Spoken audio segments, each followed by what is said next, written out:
دروازے کے تالے میں چابی ڈال کر سنی نے گھمایا۔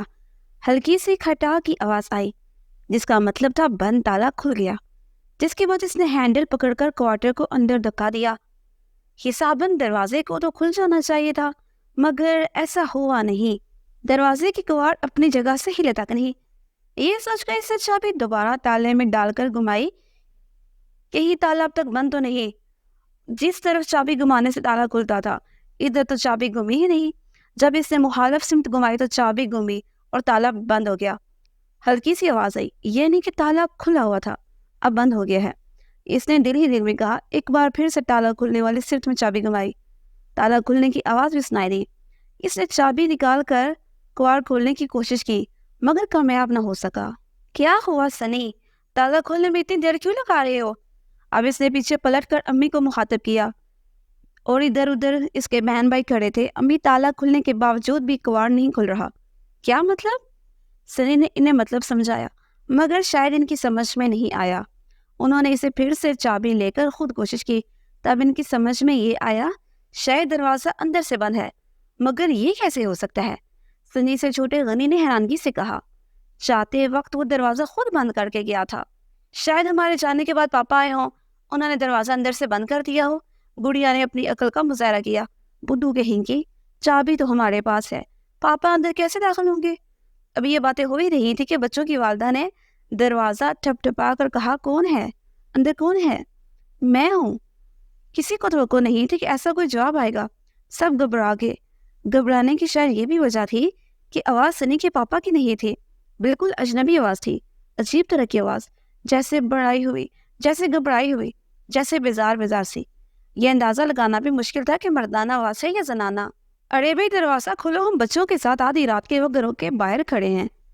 وہ جو بھی تھا اس سے بے نیاز ہو کر نجمہ بیگم نے اسے مخاطب کیا، مگر کوئی جواب نہیں آیا۔ دروازہ بند تھا۔ نجمہ بیگم بچوں کے ساتھ ایک عزیزہ کی شادی کی تقریب سے واپس آئی تھی۔ ان کے میاں ان کے ساتھ نہیں گئے تھے۔ وہ اپنی کاروباری مصروفیات کی وجہ سے ایسی تقریبات میں شرکت نہیں کیا کرتے تھے۔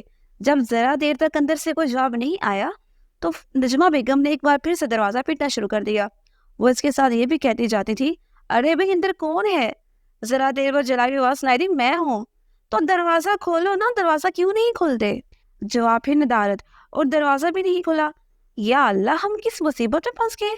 نجمہ بیگم نے دل ہی دل میں کہا، پتہ نہیں کون بھوت بلا گھر کے اندر گھس گیا ہے، میں ہوں کے علاوہ اور کچھ جواب ہی نہیں دے رہا۔ امی، میں موبائل فون پر علاقے کے تھانے میں کال کر کے پتہ کروں؟ اگر اس وقت کوئی ڈیوٹی پر موجود ہے تو وہ ہمارے گھر آ کر دیکھے کہ اندر کون ہے اور دروازہ کیوں نہیں کھول رہا۔ ابھی وہ لوگ یہ باتیں کر ہی رہے تھے کہ اسے اپنے پاپا کی آواز سنائی دی، یہ تم لوگ اپنے گھر کے قریب کیوں دھرنا دیے کھڑے ہو؟ کس کے خلاف احتجاج کر رہے ہو؟ ان کا موڈ بہت خوشگوار تھا۔ سب ان کی طرف متوجہ ہو گئے اور ان کی بیگم نے نہایت سنجیدگی سے کہا، مجبوری کی حالت میں کھڑے ہیں، اور پھر انہیں ساری صورتحال سے آگاہ کیا۔ پھر انہوں نے جب دروازہ کھولا تو دروازہ آسانی کے ساتھ کھل گیا۔ سب حیرت زدہ رہ گئے، یہ کیا ماجرا ہے؟ سب لوگ ادھر ادھر متجسس نگاہوں سے دیکھ رہے تھے۔ سب کی نگاہیں کسی کو تلاش کر رہی تھی، یا کسی ایسی بات، ایسے اثار کی متلاشی تھی جس سے کسی کی موجودگی کا کچھ اتا پتہ چلے، مگر اس کوشش میں کسی کو کوئی کامیابی حاصل نہیں ہوئی۔ سب اپنے اپنے کمروں میں چلے گئے، لباس تبدیل کیا، ضرورت سے فارغ ہوئے اور بستر پر جاتے ہی بے خبر سو گئے۔ کسی کو کچھ اندازہ نہیں ہوا کہ کتنی دیر کے بعد اچانک سے جاگ پڑے تھے۔ جاگنے کی وجہ یقیناً کوئی تیز آواز تھی۔ آنکھیں کھل گئی تھی، مگر ذہن ابھی تک بیدار نہیں ہوا تھا۔ وہ یہ فیصلہ نہیں کر پائے تھے کہ کیسی آواز تھی جس کی وجہ سے ان کی آنکھ کھل گئی۔ اچانک ایک تیز آواز پھر سنائی دی جس نے ان کے اونگتے ہوئے ذہنوں کو اچھی طرح بیدار کر دیا۔ یہ آواز ایسی تھی جیسے شیشے کے برتنوں کو کسی نے زمین پر زور سے دے مارا ہو۔ چھناکے کی آواز کے ساتھ برتنوں کی ایک ساتھ ٹوٹنے کی کیفیت نمایاں تھی۔ یہ کیا ہے؟ سلطان صاحب نے گھبرا کر بیوی سے پوچھا، کیا کچن میں چوہے بلی تو نہیں گھس گئے؟ نجمہ بیگم بھی کوئی جواب دینے کا ارادہ رکھتی ہی تھی، ایسے ہی چھناکے کے ساتھ ٹوٹ پھوٹ کی آواز ایک بار پھر آئی، مگر اس بار یوں لگا تھا سنگار میز اور الماریوں کی قسمت پھوٹی ہے۔ دونوں گھبرا کر بستر سے اٹھ بیٹھے اور اس نئی آواز پر خیال آرائی کے بارے میں سوچ رہے تھے کہ سنی کے چلانے کی آواز آئی، پاپا پاپا۔ دونوں میاں بیوی آواز کی سمت سر پٹ بھاگے۔ سنی اپنے کمرے کے باہر کھڑا تھا، اس کے قریب سب بچے ہونکوں کی طرح کھڑے تھے۔ چھوٹے بچے دوڑ کر ماں سے لپٹ گئے، وہ بے حد خوفزدہ تھے۔ کیا بات ہے ارسلان، عرفان، کیا ہوا؟ تم لوگ ایسے کیوں چلا رہے ہو؟ یہ کیسی آوازیں ہیں؟ گھر پہ کوئی چاول ڈاکو تو نہیں گھسایا اس نے گھر میں توڑ پھوڑ مچا رکھی ہے؟ سنی کی بات کو فنی نے آگے بڑھایا۔ آؤ دیکھتے ہیں کون ہے، ان کے پاپا نے ان سے کہا، اس طرح نہ چاہیے۔ نجمہ بیگم نے ہانک لگائی، مگر باپ بیٹوں نے ان کی بات پر کوئی توجہ نہیں دی۔ وہ آگے بڑھتے گئے۔ نجمہ بیگم اپنی جگہ چھوٹے بچوں کے ساتھ کھڑی رہی۔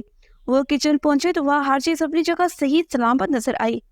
کمروں میں جا کر شیشے، الماریوں اور سنگار میزوں کو دیکھا، ان پر کوئی خراش بھی نہیں موجود تھی۔ ڈرائنگ روم میں ہر طرف سکون ہی سکون نظر آیا۔ تینوں واپس آئے، نجمہ بیگم کو بتایا، ہر چیز صحیح سلامت ہے، کہیں بھی ٹوٹ پھوٹ کا کوئی نشان نہیں ہے۔ نجمہ بیگم نے کوئی جواب نہیں دیا۔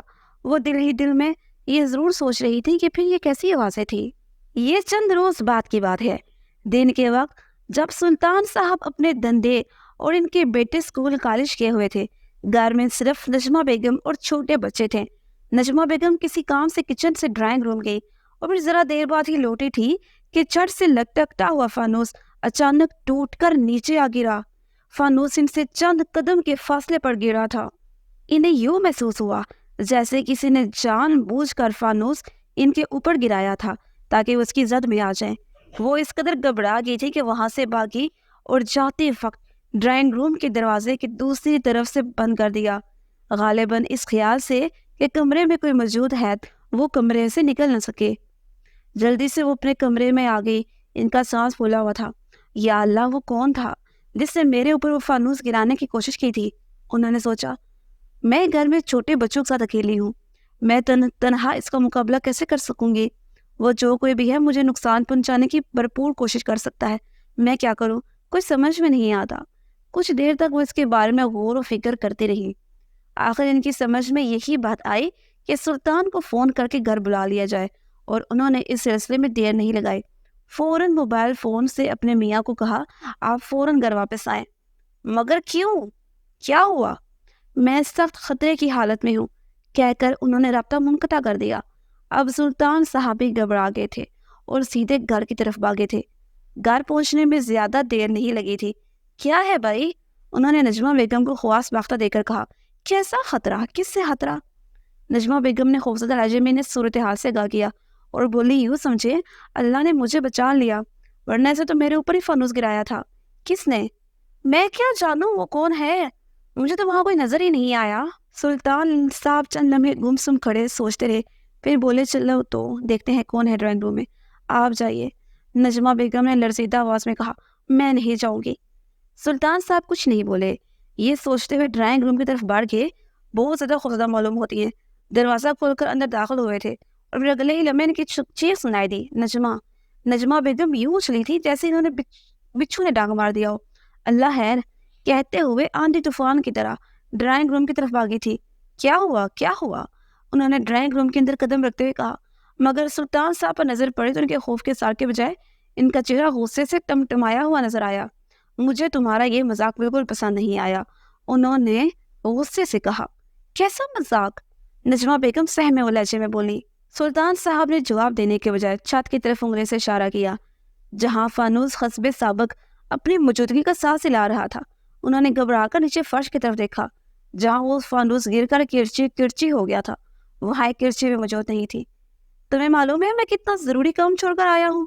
اب تم بچی نہیں ہو، سیانے بچوں کی ماں ہو، اس عمر میں تمہیں ایسی حرکتیں زیب نہیں دیتی۔ نجمہ بیگم اگرچہ اس صورتحال سے بہت شرمندہ تھی، اس کے باوجود انہوں نے کچھ جواب دینے کے بجائے سلطان صاحب کا ہاتھ پکڑ کر انہیں ڈرائنگ روم سے باہر لے گئی۔ میں نے کوئی مذاق نہیں کیا سلطان، ذرا سوچو، اس سے پہلے بھی تو ہمارے ہاں اس سے ملتے جلتے واقعات ہو چکے ہیں، چیزوں کے ٹوٹنے کی آوازوں کے باوجود کسی چیز کا کبھی نقصان نہیں ہوا۔ وہ ذرا رکی پھر بولی، یہاں اس گھر میں یقیناً کسی آصف کا سایہ ہے جو ہمیں اپنے ساتھ رکھنے پر تیار نہیں، ہمیں خوفزدہ کرنے کے لیے وہ یہاں سے ہمیں بگانا چاہتا ہے۔ نجمہ بیگم کے سمجھانے بجھانے پر سلطان صاحب کا غصہ قدرے کم ہوا اور پھر وہ اپنے کام پر واپس چلے گئے۔ یہ گھر انہوں نے نیا خریدا تھا اور حال ہی میں یہاں شفٹ ہوئے تھے۔ گھر بہت خوبصورت، کشادہ اور آرام دہ تھا۔ کسی بات کی شکایت نہیں تھی، اور پھر علاقہ بھی بہت اچھا تھا، خوشحال اور صاحب حیثیت لوگوں کی بستی تھی۔ سلطان صاحب کو بس اتفاق سے ہی اس گھر کے بارے میں معلوم ہوا تھا، قیمت لوکیشن کے حساب سے زیادہ نہیں تھی۔ انہوں نے فوراً خرید لیا۔ شفٹنگ کے بعد ایک دو بار رات کے وقت انہیں ایسا محسوس ہوا جیسے کوئی چل پھر رہا ہے، جس کو انہوں نے یہ معنی بنایا کہ شاید چوہے ہیں خالی گھر میں جنہوں نے بسیرا کر رکھا ہے اور اب تک یہاں سے بھاگے نہیں ہیں۔ انہوں نے سوچا اس کا واحد علاج یہی ہے کہ وہ ایک بلی لا کر گھر میں چھوڑ دیں گے جو آہستہ آہستہ ان کا صفایا کر دے گی۔ بلیاں آئیں تو بظاہر چوہوں کی گڑبڑ ختم ہوگی، مگر ایک نیا فتنہ کھڑا ہو گیا۔ بلیاں رات کو رونا شروع کر دیتی اور ایسے لگتا جیسے روتے روتے جلا کر کسی پر حملہ آور ہو رہی ہوں۔ میاں بیوی اٹھ کر بلیوں کے پاس جا کر انہیں مخاطب کرتے، کیا بات ہے، تم سب اس طرح چیخ چلا کر کیوں ہماری نیند خراب کر رہی ہو؟ بلیاں انہیں ٹینشن کی حالت میں نظر آتی، ان کے بال کھڑے ہوتے اور وہ دھیرے دھیرے غرا رہی ہوتی۔ تین دنوں کے بعد بلیوں کے چیخنے چلانے کا سلسلہ بند ہو گیا۔ بلیاں اچانک غائب ہوگی، خود ہی کہیں چلی گئیں۔ اس بات کو بھی انہوں نے کوئی خاص اہمیت نہیں دی، یہی سمجھا کہ پالتو بلیاں نہیں تھیں، اسی لیے گھر میں ٹک کر نہیں رہ سکی۔ ایک دن فنی گھر میں آیا تو اس کے ہاتھ میں رسی کا ایک سیرا تھا، جبکہ دوسرا سیرا ایک کتے کے پٹے سے بندھا ہوا تھا۔ فنی، یہ تم کیا لے آئے ہو؟ سنی نے اسے کہا، اسے قومی زبان میں کتا اور انگریزی زبان میں ڈاگ کہتے ہیں۔ ارے ہاں مجھے معلوم ہے، میرا مطلب یہ ہے کہ بلیوں کی مصیبت گئی تو تم کتے کی نئی مصیبت لے آئے۔ مگر کتا بڑا پیارا تھا، جلدی گڑبڑ کی توجہ اس نے حاصل کر لی۔ عرفان اسے اپنے ہی کمرے میں رکھتا تھا۔ دن کے وقت جب وہ گھر پہ نہیں ہوتا تھا تو پورے گھر میں گھومتا رہتا، بچوں کے ساتھ کھیلتا رہتا۔ ایک دن وہ بچوں کے ساتھ کھیل رہا تھا، نجمہ بیگم کچن میں مصروف تھی کہ اچانک کتے کے زور سے بھونکنے کی آواز آئی اور اس کے ساتھ ہی بچے چیخے، امی! نجمہ بیگم بچوں کی طرف سر پر بھاگی، بچوں کے پاس پہنچ کر بولی، کیا ہوا؟ بچے جو خوف سے تھر تھر کانپ رہے تھے ان سے لپٹ گئے اور انہوں نے انگلی سے ایک طرف اشارہ کیا۔ بچوں سے فاصلے پر کتا فرش پر بڑا لمبی لمبی آخری سانسیں لے رہا تھا۔ کیا ہوا اسے؟ کس نے مارا؟ بچوں نے فوری طور پر جواب نہیں دیا۔ ذرا دیر بعد جب ان ماں کے دم درازے نے ان پہ خواص بحال کیے، ان میں جو بڑا تھا رک رک کر اور اٹک اٹک کر بتانے لگا، وہ ہمارے ساتھ کھیل رہا تھا، پھر جانے کیا ہوا، وہ ادھر دیکھ کر بھونکا اور پھر کسی پر حملہ کر دیا۔ کس پر حملہ کیا؟ پتہ نہیں۔ پھر کیا ہوا؟ پھر وہ اس طرح نیچے پڑ گیا۔ نجمہ بیگم بچوں کو چھوڑ کر کتے کے پاس گئی، اس پر ایک نظر ڈالی، پھر بھاگ کر پانی لائی، اس کے منہ پر پانی ٹپکایا۔ پانی نے غالباً اس کی مشکل آسان کر دی اور اس کا تڑپتا ہوا جسم بے حس و حرکت ہو گیا۔ یا اللہ، وہ کون تھا جسے دیکھ کر اس نے حملہ کیا تھا اور اس نے اسے موت کے منہ میں پہنچا دیا؟ نجمہ بیگم کو اس سوال کا جواب نہیں ملا اور پھر وہ اپنے کمرے میں چلی گئی۔ خدا کا شکر ہے کہ ہانڈی نہیں جلی، کہہ کر انہوں نے اطمینان کا سانس لیا۔ پیچھے سے آواز آئی کہ امی! انہوں نے پلٹ کر دیکھا، عرفان سراپے غم و غیاس بنا کھڑا تھا۔ میرے ٹائیگر نے کیا قصور کیا تھا؟ آپ نے اسے مارے صدمے کہ اسے پورا جملہ نہیں ہوا؟ فنی بیٹے، اسے میں نے نہیں، اس کے پاس جا کر تسلی دیتے ہوئے انہوں نے ساری روادات سنائی۔ عرفان نے دوبارہ مردے کتے کے پاس جا کر نئے سرے سے اس کا جائزہ لیا اور اس نتیجے پر پہنچا کہ کسی نے اس کی گردن مروڑ کر توڑ دی ہے۔ مگر کس نے؟ اس کا جواب کسی کے پاس نہیں تھا۔ نجمہ بیگم، تمہارا خیال درست معلوم ہوتا ہے، اس گھر میں اسیب کا سایہ ہے۔ سلطان صاحب نے بیوی کے خیال سے اتفاق کرتے ہوئے کہا، اور اس بات سے بھی آپ کو اتفاق کرنا پڑے گا کہ جو کوئی بھی ہے اس کا ہمیں ہمارا یہاں رہنا پسند نہیں ہے۔ ہاں، اندیہ تو یہی ملتا ہے کہ وہ ہمیں خوف زدہ کر کے یہاں سے جانے پر مجبور کر رہا ہے۔ تمہارا اس بارے میں کیا خیال ہے؟ کیا ہمیں یہ گھر چھوڑ دینا چاہیے؟ نجمہ بیگم جواب دیتے وقت ذرا ہچکچائیں، لیکن آخر انہوں نے کہہ دیا، میں اس مکان کو چھوڑنے کے حق میں نہیں۔ اتنا اچھا اور پیارا مکان ہم کیسے چھوڑ سکتے ہیں؟ ایسا ہی ہے، سلطان صاحب نے تخت کلامی کرتے ہوئے کہا، ہم بچوں سے بھی ان کی رائے لے لیں، اس کے بعد کوئی فیصلہ کرتے ہیں۔ اور اگلے دن کھانے کے ٹیبل پر سلطان صاحب نے دونوں بڑے بیٹوں ارسلان اور عرفان کو مخاطب کرتے ہوئے یہ مسئلہ چھیڑ دیا اور پوچھا، تم لوگوں کیا خیال ہے؟ آپ لوگوں نے کیا فیصلہ کیا ہے؟ تمہاری امید اس گھر کو چھوڑنے کا حق میں نہیں ہے، ہم بھی ان کے خیال کی تائید کرتے ہیں۔ گھر انسانوں کے رہنے کے لیے ہوتے ہیں، بھوت پریتوں کے لیے نہیں۔ سنی نے بات آگے بڑھائی، تم لوگوں کو ہر حال میں یہ گھر چھوڑنا پڑے گا۔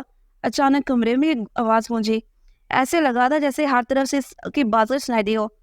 تم لوگوں کو بہرحال یہ گھر چھوڑنا ہی پڑے گا، یہ گھر چھوڑنا پڑے گا، یہ گھر چھوڑنا پڑے گا۔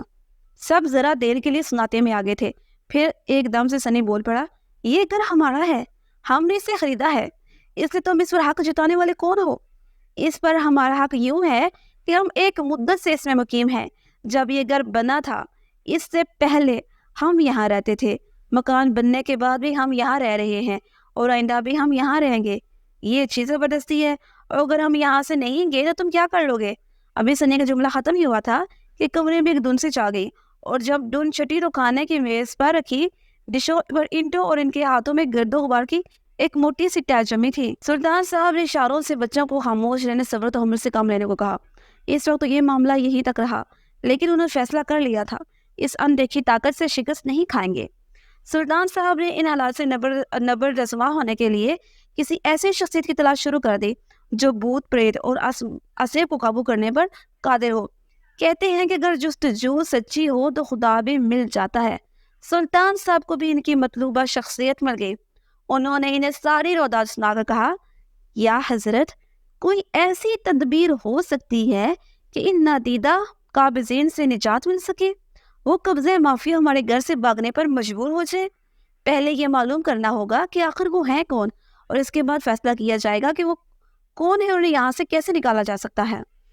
وہ حضرت کہنے لگے کہ اس دن جو گرد و غبار سے جو برتن گندے ہوئے تھے، وہ برتن کہاں پر ہیں؟ مگر جناب وہ سارے برتن تو ہم نے اسی وقت دھو ڈالے تھے۔ یہ تو مجھے بھی معلوم ہے۔ پھر وہ ہلکے سے مسکرائے۔ آپ کی جدید سائنس جب برسوں پرانے مردے کی ہڈی سے مرنے والے کے بارے میں بہت سی باتوں کو پتہ چلا لیتی ہے، تو یہ ہماری روحانی سائنس کیا ان برتنوں سے اندازہ نہیں لگا سکتی جن پر کسی نے گرد و غبار کی بارش کی تھی؟ وہ کون تھے؟ سلطان صاحب نے زمن میں کوئی بحث نہیں کی، اگلی ملاقات میں ایک رکابی لا کر ان کی خدمت میں پیش کر دی۔ پھر وہ تیسرے دن ان بزرگوں کی خدمت میں حاضر ہوئے تو انہوں نے فرمایا، ہماری روحانی ڈی این اے ٹیسٹ نے قبضہ مافیا کی حصے شیٹ سے ہمیں آگاہ کر دیا ہے۔ کون ہے وہ؟ سلطان صاحب نے بے تابی کا اظہار کرتے پوچھا۔ وہ جن ہے، مگر ذرا بگڑے ہوئے، اپنے گروہ سے کٹے چھٹے رہتے ہیں، انسانوں کے درمیان رہتے ہیں۔ مگر آپ کا اگلا لمحہ کیا ہوگا؟ کیا آپ ان سے دو بدو ملاقات کریں گے؟ ابھی نہیں، پہلے کچھ احتیاطی تدابیر کرنی ہوں گی، اس کے بعد۔ وہ بزرگ کہنے لگے کہ آج جمعرات ہے، اگلے بدھ تک آپ لوگوں کو جنوں کی متوقع ری ایکشن کا بغور اندازہ لگانا ہوگا۔ کیا ان پر کوئی ناخوشگوار اثر پڑے گا؟ پڑ بھی سکتا ہے اور نہیں بھی۔ بہرحال آپ لوگوں کو ڈرانے اور خوفزدہ ہونے کی ضرورت نہیں، نہ ہی آپ لوگ اپنا کوئی ری ایکشن ظاہر کریں گے۔ اگلے بدھ کو سلطان صاحب نے جا کر بتایا، یوں محسوس ہوتا ہے جیسے قبضہ مافیا بہت بے چینی اور بے قلی کی حالت میں مبتلا ہے۔ میں کچھ سمجھا نہیں، ذرا تفصیل سے بتائیے۔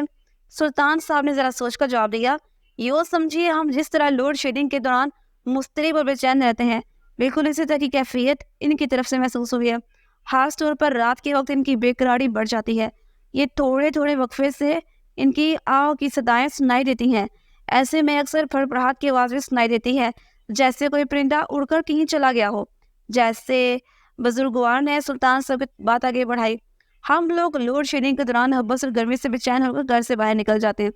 جی ہاں، شاید ان کی یہی کیفیت ہوتی ہے اور وہ گھر سے باہر جانے پر مجبور ہو جاتے ہیں۔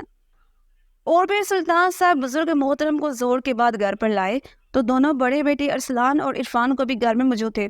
انہوں نے ڈرائنگ روم میں ٹھنڈی بوتل لیتے ہوئے کہا، آپ تمام لوگ کسی ایسے کمرے میں کسی ایسی جگہ پر بیٹھ کر تماشا دیکھیں گے جہاں سے ہماری طرف سے آپ لوگوں پر کسی کی نظر نہ پڑ سکے، جبکہ آپ کو ہماری طرف دیکھ سکیں گے۔ پھر ایک ایسی جگہ کا انتخاب ہو گیا جو ایک وسیع اور عریض جہاں کا تماشا دیکھنے والے کمرے میں بخوبی بیٹھ کر دیکھ سکتے تھے۔ بزرگوار نے کالے کوئلے سے ایک وسیع دائرہ کھینچا اور اس کے اندر اپنے ساتھ لائے ہوئی تمام چیزیں رکھ کر بیٹھ گئے۔ کچھ دیر تک آندھے آنکھیں بند کیے قرآنی آیتوں کی آہستگی سے تلاوت کرتے رہے، پھر خاموش ہو کر گلاس کے پانی میں پھونک ماری اور اپنے بدن پر پھونک ماری، اپنے چاروں طرف پھونک ماری، اور پھر ذرا توقف کے بعد ذرا بلند آواز سے کہا، اس گھر کے دعوے داروں ذرا سامنے تو آؤ، مجھے بتاؤ تمہارا کیا مسئلہ ہے؟ ان کی خاموشی کے جواب میں پھر سے بزرگوار نے وہی الفاظ دوہرائے۔ اب کی بار آواز گونجی کہ ہمیں بلانے والے اپنے بڑھاپے پر ترس کھاؤ، کیوں ہمیں لا کر دہشت کی موت مرنا چاہتے ہو؟ میری فکر نہ کرو جوانوں، میری تو مرنے کی ہی عمر ہے، تم لوگ جس طرح جی چاہے چلے آؤ۔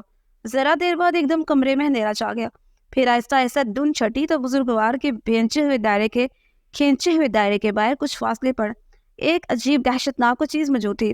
اس وقت سلطان صاحب اور ان کے بیوی بچوں کی نظر پڑی تو وہ خوف زدہ ہو گئے، جبکہ بزرگوار زیر لب مسکرا رہے تھے۔ سامنے جو چیز نمودار ہوئی تھی اس کا بغور جائزہ لے رہے تھے اور دل ہی دل میں کہہ رہے تھے بہت خوب، شیر کے اوپر ایک بڑا سا بچھو بیٹھا ہے اور شیر کے چاروں بیروں کی جگہ منہ کھولے ہوئے 4 اژدھے ہیں، گویا شیر 4 اژدھوں کے سامنے کھڑا ہے۔ بچھو وقفے وقفے سے شیر کے سر پر ڈنگ مار رہا ہے، ڈنگ مارنے سے شعلہ سا ابھرتا ہے اور شیر کی بے چینی بڑھ جاتی ہے۔ دوسری طرف اژدھا شیر کو ڈستے ہیں تو شیر کی آنکھوں سے چنگاریاں سے نکلتی ہیں۔ یہ خوفناک تماشا دیکھنے کے باوجود بزرگ ہستی پر جب کسی خوف کا شائبہ نظر نہیں آیا تو شیر نے اپنا بڑا سا منہ کھولا اور کہا، ہم سامنے آ گئے، بتاؤ ہمیں کیوں بلایا ہے؟